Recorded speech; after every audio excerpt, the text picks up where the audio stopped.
আরেকটা গ্লাসের মধ্যে পানি, জল থেকে যদি গ্লাসে পানি ঢালো তাহলে দুইটা মুখ একসঙ্গে থাকতে হয় না, থাকতে হয় কিনা? এখন মনে করো যে জল থেকে পানি ঢালতেছো, এখন গ্লাসটা যদি আমি ওই যে দূরে সরে রাখি তাহলে গ্লাসের মধ্যে পানি ভরবে?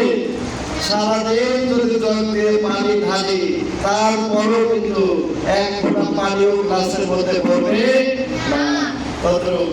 এজন্য আমরা আমাদের এলেম শিক্ষার জন্য যে উস্তাদ আমার জন্য মেহনত করতেছে, সে কি দিক নির্দেশনা দিতেছে, সে কি বলতেছে, সে কিভাবে চলতে বলতেছে, সে আমার কোন অন্যায়টা ধরতে পারছে, সে অন্যায় থেকে আমাকে ফিরে আসতে হবে।